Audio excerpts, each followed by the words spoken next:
बात करेंगे वड्डी खबर तो ट्रांसपोर्टर सरकार के वालों वड्डी राहत दी गई है। मान सरकार ने इसनूं लैके वड्डा फैसला लिया है। बगैर जुर्माने तो टैक्स भरन का एक होर मौका दिता गया ट्रांसपोर्टरों को। 25 अप्रैल तो 24 जुलाई तक टैक्स भरन की इजाजत दी गई है। बिना पेनल्टी तो पुराना टैक्स भर सकते हैं ट्रांसपोर्टर। कोविड करके टैक्स ना भरन वाले ट्रांसपोर्टरों को यह वड्डी राह दी गई है, क्योंकि ट्रांसपोर्टरों के वालों हमेशा तर्क दिता जाता सीगा कि जिवें 1.5-2 साल कोरोना का प्रकोप रहा तो इस कारण ही उन्होंने वड्डी सट लगी। इस कारण जो कि जदों ट्रांसपोर्टेशन बिल्कुल बंद हो गई सी, बसां बिल्कुल बंद हो गई, उन्होंने वालों यह हवाला दिता जाता सीगा। तो उन्होंने ट्रांसपोर्टरों को सरकार के वालों यह वड्डी राह दी गई है। मान सरकार ने वड्डा फैसला लिया है।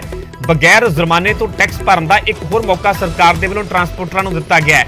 25 अप्रैल तो 24 जुलाई तक टैक्स भरन की इजाजत दी गई है। बिना पेनल्टी तो पुराना टैक्स हुण ट्रांसपोर्टर भर सकते हैं।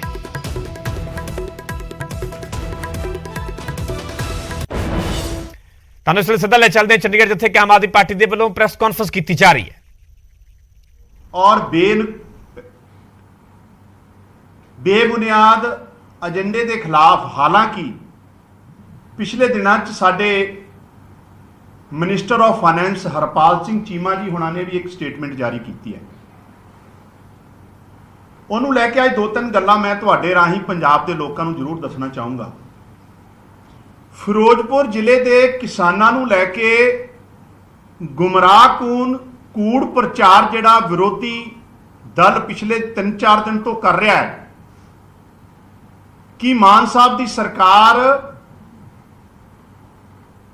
एंटी फार्मर है, कि मान साहब की सरकार किसानों की गिरफ्तारी वारंट जारी कर रही है। इनू मैं स्पष्ट करदा आज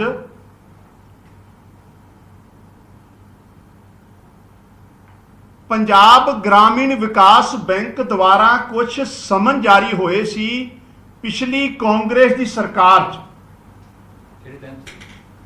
ग्रामीण विकास बैंक जिहड़ा है उहदे कुछ जिहड़े कस्टमर सी, जिहड़े किसानी खेती नाल रिलेटेड लोग सी, उन्होंने लैके कुछ समन आउट गोइंग जिहड़ी चन्नी सरकार सी, कांग्रेस सरकार सी, उन्हें समन जारी कीते सी।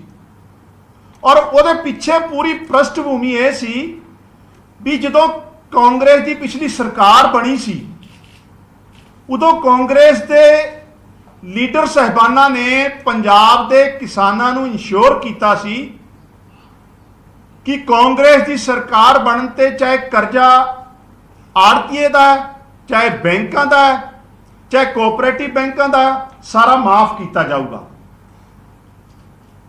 हालांकि लै दे के 5 सालों च कांग्रेस ने बहुत मामूली नाम मात्र जिहड़े आ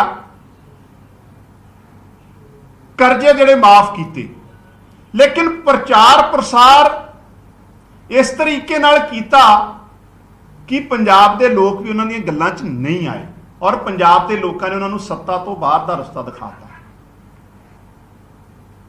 दिसंबर 2021 च चन्नी सरकार फिरोजपुर जिले नाल रिलेटेड कुछ किसानों के खिलाफ समन जारी कर गई सी, उन्होंने डिफाल्टर घोषित करते हुए। और साडे को उस संबंधी ते ओ जिहड़े किसानों की लिस्ट है, लिस्ट तो इलावा जिहड़े समन जारी होए आ, मैं मीडिया के दोस्तों को जरूर दिखाऊंगा। जिहड़े 2019 20 ईवन 18 च भी जिहड़े किसानों के खिलाफ कांग्रेस सरकार ने समन जारी कीते सी, वारंट जारी कीते सी, उहदियां कापियां भी साडे को अवेलेबल है और बैंक लिस्ट भी अवेलेबल है साडे को, जिहड़े जिहड़े उन्होंने डिफाल्टर लिस्ट च पाए आ। होया की है कि कांग्रेस ने पंजाब के लोगों को भंबल भूसे च पाई रखिया भी असीं किसानां दे कर्जे माफ करांगे। और कई थावां ते किसानां ने इस उम्मीद नाल कि आने वाले टाइम साडे जिहड़े कर्जे माफ हो जाएंगे, नहीं भरे होणगे, हो सकता।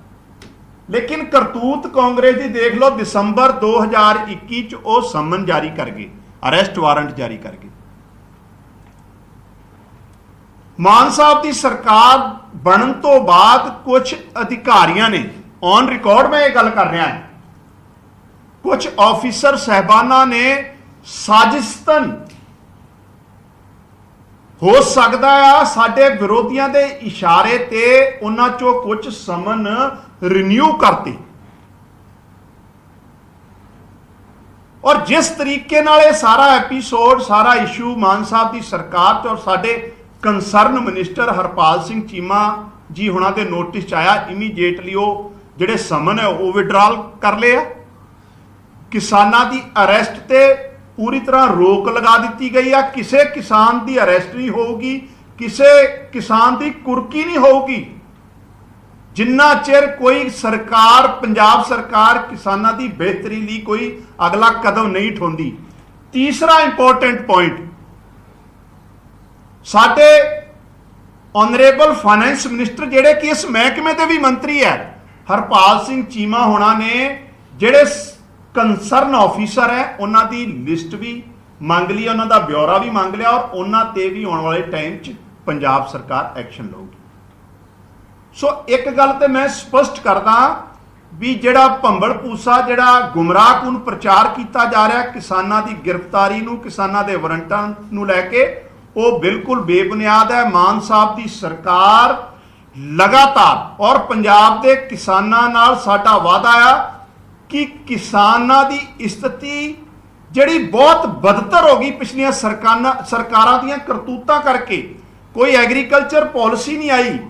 एग्रीकल्चर साडा बेस है पंजाब की इकोनॉमी का, लेकिन ओदी जिंदगी सुधार ते की लियाउणा सी, हमेशा इन्हां ने कंडे बीजे आ। मान साहब की सरकार आने वाले टाइम च एक एग्रीकल्चर पॉलिसी भी लेके आऊगी और साडा स्पष्ट मनना है किसानां नूं इस स्थिति च लैके आईए, किसान भरावां नूं इस हालात इहो जिहे उन्हां दे बना दिए कि उन्हां नूं आने वाले टाइम च कर्जा लेना ना पवे। मान सरकार इस जिहड़े एजेंडे ते काम कर रही है। सो इस करके ये बड़ा बेबुनियाद ते गुमराहकुन एजेंडा है जिन्हों असीं सिरे तो खारिज करते हैं और ये पूरी तरह पिछली कांग्रेस जिहड़ी सरकार है वो जिम्मेवार है। दूसरा एक अहम फैसला जिहड़ा मान साहब की सरकार लैण जा रही है,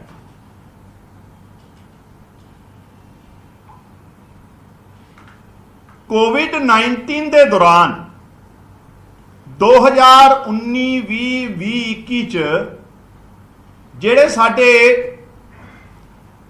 ट्रक ट्रांसपोर्ट नाल रिलेटेड स्कूल बसां वाले सी, मिनी कैब वाले सी, मैक्सी कैब वाले सी, ट्रकों वाले सी या रिक्शे वाले सी, क्योंकि उस दौरान उन्हां दी इनकम ते बहुत वड्डा जिहड़ा आ एक तरह का उन्हां दा नुकसान होया, बहुत वड्डा जिन्हों इकनोमिकली उन्होंने ते बहुत धक्केशाही समझ लो, एक धक्का लग्या उन्होंने पूरी इकोनॉमी ढांचा तहस नहस हो गया। इन्हां सारे वर्गां लई मोटर व्हीकल एक्ट के अंदर जिहड़ा उन्होंने टैक्स भरना सी उन्होंने, हालांकि पिछली सरकार ने भी कुछ इंजैक्शनां दित्तियां सी 2020 और 21 उहदे च बहुत घट तकरीबन 2000 लोग ही कवर हो पाए सी। मान सरकार ने एक बहुत वड्डा और अहम फैसला लिया 80,000 तो उपर जिहड़े साडे चाहे वो ट्रक ट्रांसपोर्ट नाल रिलेटेड है, स्कूल बस नाल रिलेटेड है, रिक्शे नाल रिलेटेड है, मिनी बस नाल रिलेटेड है, मैक्सी कैब नाल रिलेटेड है, इन्हां सारियां नूं 25 अप्रैल 2022 तो लैके 24 जुलाई 2022 तक एक ते जिहड़ा इंटरस्ट है उस तो इंजैक्शन दी जाती है। जिहड़ी कोई मोटर व्हीकल टैक्स के अंदर इन्हों ने कोई टैक्स भरना सी, मोटर व्हीकल एक्ट के अंदर कोई टैक्स भरना सी और तो पूरी तरह इंजैक्शन दी जाती है। सो ना इन्हां ते जुलाई 2022 तक किसी तरह की पेनल्टी लगूगी, ना किसी तरह का इंटरस्ट लगूगा, ताकि ये कोविड के दौरान जिहड़ी इन्हां दी आर्थिक मंदहाली हुई आ उहदे च किसी तरह का भी इन्हां लोकां ते होर आर्थिक बोझ ना पवे, उहदे लई सरकार ने एक अहम फैसला लिया जिसका आम आदमी पार्टी भी स्वागत करती है। सो अज ये दो अहम जिहड़े फैसले आ ਉਹਨਾਂ ਨੂੰ ਲੈ ਕੇ ਤੁਹਾਡੇ ਨਾਲ ਰੂਬਰੂ ਹੋਏ ਹਾਂ। ਤੁਹਾਡਾ ਕੋਈ ਸਵਾਲ ਹੈ ਤੇ 3 ਮਹੀਨੇ ਦਾ ਇਹ ਟੈਕਸ ਤੇ ਪੂਰੇ ਪਿਛਲੇ ਕਈਆਂ ਦਾ ਸਾਲ ਦਾ ਬਚਿਆ ਹੈ ਜੀ। 2019 ਤੋਂ ਲੈ ਕੇ ਮੋਟਰ ਵਾਹੀਕਲ ਐਕਟ ਦੇ ਅੰਡਰ ਕੋਈ ਪੈਨਲਟੀ ਜਾਂ ਇੰਟਰਸਟ ਕਿਸੇ ਤੇ ਵੀ ਲੱਗਿਆ ਉਹ ਪੂਰਾ ਇੰਜੰਪਸ਼ਨ ਦਿੱਤੀ ਜਾਂਦੀ ਹੈ ਜੁਲਾਈ 2022 ਤੱਕ, 24 ਜੁਲਾਈ 2022 ਤੱਕ ਉਹ ਭਰ ਦੇ, ਔਰ ਤੇ ਕੋਈ ਇੰਟਰਸਟ ਨਹੀਂ ਲੱਗੂਗਾ, ਕੋਈ ਉਹਦੇ ਤੇ ਕਿਸੇ ਤਰ੍ਹਾਂ ਦੀ ਪੈਨਲਟੀ ਨਹੀਂ ਲੱਗੂਗੀ। ਆਪਣਾ ਜਿਹੜਾ ਬਕਾਇਆ ਟੈਕਸ ਸਿਰਫ ਉਹ ਜਿਹੜਾ ਟੈਕਸ ਭਰਦਾ ਵਿਦਾਊਟ ਪੈਨਲਟੀ ਵਿਦਾਊਟ ਇੰਟਰਸਟ ਜੀ। ਕੰਗ ਸਾਹਿਬ ਇੱਕ ਹੋਰ ਸਵਾਲ ਹੈ ਕਿ ਖਬਰਾਂ ਬੜੀ ਤੁਸੀਂ ਦੇਖੀ ਹੋਣੀ ਕਿ ਲਿਫਟਿੰਗ ਨਹੀਂ ਹੋ ਪਾ ਰਹੀ ਹੈ ਮੰਡੀਆਂ 'ਚ। ਜੀ ਜੀ 50% ਦੀ ਵੀ ਕਈ ਵਾਰ ਆ ਰਹੀਆਂ ਖਬਰਾਂ ਕਿ 50% ਤੱਕ ਲਿਫਟਿੰਗ ਹੋ ਪਾਈ, ਬੋਰੀਆਂ ਭਰੀ ਹੋਈਆਂ ਨੇ, ਇਹਦੇ ਬਾਰੇ ਕੀ? ਦੇਖੋ, ਮੈਂ ਇੱਕ ਗੱਲ ਦੱਸਦਾ, ਯੂਕਰੇਨ ਔਰ ਰਸ਼ੀਆ ਦੀ ਲੜਾਈ ਦੇ ਕਰਕੇ ਮਾਰਕੀਟ 'ਚ ਜਿਹੜੀ ਕਣਕ ਦੀ ਡਿਮਾਂਡ ਹੈ ਬਹੁਤ ਵੱਧ ਗਈ ਹੈ। ਉਹਦੇ ਕਰਕੇ ਪ੍ਰਾਈਵੇਟ ਪਰਚੇਜ਼ਰ ਜਿਹੜਾ ਆ ਬਹੁਤ ਵੱਧ ਰੇਟਾਂ ਤੇ ਕਿਸਾਨ ਤੋਂ ਸਿੱਧੀ ਪਰਚੇਜ਼ ਕਰ ਰਿਹਾ ਹੈ, ਜਿਹਦੇ 'ਚ ਤਕਰੀਬਨ 5 ਤੋਂ 600 ਕਰੋੜ ਦੀ ਇੱਕ ਰਿਪੋਰਟ ਹੈ ਜਿਹੜੇ ਹਿਸਾਬ ਨਾਲ ਪਿਛਲੇ ਦਿਨਾਂ 'ਚ ਆਈ ਆ, ਔਰ ਡਿਪਾਰਟਮੈਂਟ ਦਾ ਵੀ ਇਹੀ ਆਬਜ਼ਰਵੇਸ਼ਨ ਹੈ ਕਿ ਜਿਹੜੀ ਪ੍ਰਾਈਵੇਟ ਖਰੀਦ ਕਰਕੇ ਕਿਤੇ ਨਾ ਕਿਤੇ ਉਹ ਸਰਕਾਰੀ ਕੋਟੇ 'ਚੋਂ ਪੈਸਾ ਨਹੀਂ ਜਾ ਰਿਹਾ। ਸੋ ਪ੍ਰਾਈਵੇਟ ਖਰੀਦ ਕਰਕੇ ਉਹ ਫਰਕ ਪੈ ਰਿਹਾ, ਨਾ ਕਿ ਕੋਈ ਸਰਕਾਰ ਦੀ ਅਣਗਹਿਲੀ ਕਰਕੇ, ਕਿਉਂਕਿ ਕਿਸਾਨ ਨੇ ਆਪਣੀ ਫਸਲ ਸਿੱਧੀ ਪ੍ਰਾਈਵੇਟ ਜਿਹੜੇ ਪਰਚੇਜ਼ਰ ਨੂੰ ਵੇਚਤੀ। ਇਸ ਕਰਕੇ ਜਿਹੜਾ ਸਾਡੀਆਂ ਸਰਕਾਰੀ ਏਜੰਸੀਆਂ ਦੇ ਰਾਹੀਂ ਉਹਨਾਂ ਦੀ ਪਰਚੇਜ ਹੋਣੀ ਸੀ ਜਾਂ ਪ੍ਰੋਕਿਉਰਮੈਂਟ ਹੋਣੀ ਸੀ, ਉਹਦੇ ਤਾਂ ਉਹ ਬਾਹਰ ਹੋ ਗਈਆਂ। ਤਾਂ ਇਹ ਖਾਮਖਾ ਸਾਡੇ ਤੇ ਐਵੇਂ ਇਲਜ਼ਾਮ ਲਾ ਰਹੇ ਆ ਕੁਝ ਸਾਡੇ ਵਿਰੋਧੀ। ਮੈਂ ਵੀ ਦੇਖਿਆ 1-2 ਖਬਰਾਂ ਅੱਜ ਆਈਆਂ।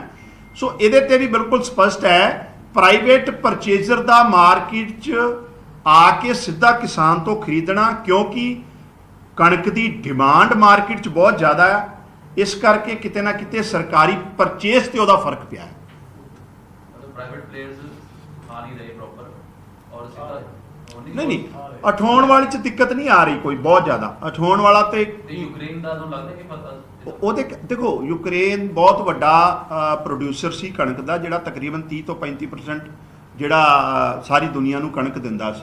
ਉੱਥੇ ਲੜਾਈ ਹੋਣ ਕਰਕੇ ਮਾਰਕੀਟ 'ਚ ਕਣਕ ਦੀ ਕਮੀ ਆਈ ਹੈ ਵਰਲਡ ਲੈਵਲ ਤੇ। ਇਸ ਕਰਕੇ ਹਿੰਦੁਸਤਾਨ ਦੀ ਕਣਕ ਦੀ ਡਿਮਾਂਡ ਜਿਹੜੀ ਆ ਬਹੁਤ ਵਧੀ ਹੈ, ਤੇ ਪ੍ਰਾਈਵੇਟ ਪਰਚੇਜ਼ਰ ਨੂੰ ਇਹ ਲੱਗਦਾ ਹੈ ਵੀ ਭਵਿੱਖ ਕਣਕ 'ਚ ਬਹੁਤ ਵਧੀਆ ਹੈ ਤੇ ਅਸੀਂ ਪਹਿਲਾਂ ਹੀ ਸਟੋਰ ਕਰ ਲਈਏ ਕਿਸਾਨ ਤੋਂ ਲੈ ਕੇ। ਕਿਸਾਨ ਨੂੰ ਉਹਦੇ 'ਚ ਰੇਟ ਵੱਧ ਮਿਲ ਜਾਂਦਾ ਤੇ ਕਿਸਾਨ ਨੂੰ ਵੀ ਲੱਗਦਾ ਮੈਂ ਪ੍ਰਾਈਵੇਟ ਵੇਚਦਾ। ਸੋ ਇਹ ਫਰਕ ਆਇਆ, ਅਦਰਵਾਈਜ਼ ਇਹਦੇ 'ਚ ਸਰਕਾਰੀ ਏਜੰਸੀਆਂ ਦਾ ਦੋਸ਼ ਕੋਈ ਨਹੀਂ। ਇਹ ਨਵਜੋਤ ਸਿੰਘ ਸਿੱਧੂ ਦਾ ਟਵੀਟ ਆਇਆ ਵੀ 7 ਫਾਰਮਰ ਦੀ ਡੈਥ ਹੋ ਚੁੱਕੀ ਹੈ ਤੇ ਕੇਜਰੀਵਾਲ ਸਾਹਿਬ ਉੱਥੇ ਭਾਸ਼ਣ ਦੇ ਰਹੇ ਨੇ ਹਿਮਾਚਲ 'ਚ ਜਾ ਕੇ, ਇੱਥੇ ਆ ਕੇ ਕਿਉਂ ਨਹੀਂ ਫਾਰਮਰ? ਦੇਖੋ, ਸਿੱਧੂ ਸਾਹਿਬ ਦੇਰ ਆਏ ਆ, ਦੁਰਸਤ ਆਏ ਆ, ਪਰ ਸਿੱਧੂ ਸਾਹਿਬ ਨੂੰ ਇਹ ਸੋਚਣਾ ਚਾਹੀਦਾ ਸੀ ਕਿ ਕਿਸਾਨ ਦੀ ਜਿਹੜੀ ਬਦਹਾਲੀ ਹੋਈ ਆ ਉਹਦੇ ਲਈ ਜ਼ਿੰਮੇਵਾਰ ਕੌਣ ਹੈ।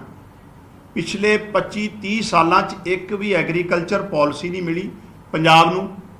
ਪੰਜਾਬ ਐਗਰੀਕਲਚਰ ਯੂਨੀਵਰਸਿਟੀ ਜਿਹੜੀ ਸਭ ਤੋਂ ਵੱਧ ਰਿਸਰਚ ਕਰਕੇ ਪੰਜਾਬ ਦੀ ਕਿਸਾਨੀ ਨੂੰ ਕਿਸ ਦਿਸ਼ਾ 'ਚ ਲੈ ਕੇ ਜਾਣਾ, ਉਹ ਫਾਈਨੈਂਸ਼ੀਅਲ ਕ੍ਰਾਈਸਿਸ ਨਾਲ ਗੁਜ਼ਰ ਰਹੀ ਆ।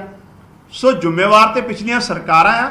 ਅਸੀਂ ਨੋ ਡਾਊਟ ਇਹ ਬੜਾ ਅਨਫੋਰਚੂਨੇਟ ਇਨਸੀਡੈਂਟ ਹੋਏ ਆ, ਕੋਈ ਦੋ ਰਾਏ ਨਹੀਂ, ਮੈਂ ਜਸਟੀਫਾਈ ਨਹੀਂ ਕਰ ਰਿਹਾ, ਲੇਕਿਨ ਅੱਜ ਕਿਸਾਨ ਦੀ ਹਾਲਤ ਅਸੀਂ ਤੇ ਆਪ ਮੰਨ ਰਹੇ ਬੜੀ ਮਾੜੇ ਹਾਲਾਤਾਂ 'ਚ, ਮੰਦ ਹਾਲੀ 'ਚ ਹੈ। ਲੇਕਿਨ ਉਹਦਾ ਕਾਰਨ ਇਹ ਰਿਹਾ ਵੀ ਸਰਕਾਰਾਂ ਨੇ ਐਗਰੀਕਲਚਰ ਔਰ ਐਗਰੀਕਲਚਰ ਪਾਲਿਸੀ ਤੇ ਕਦੀ ਧਿਆਨ ਨਹੀਂ ਦਿੱਤਾ।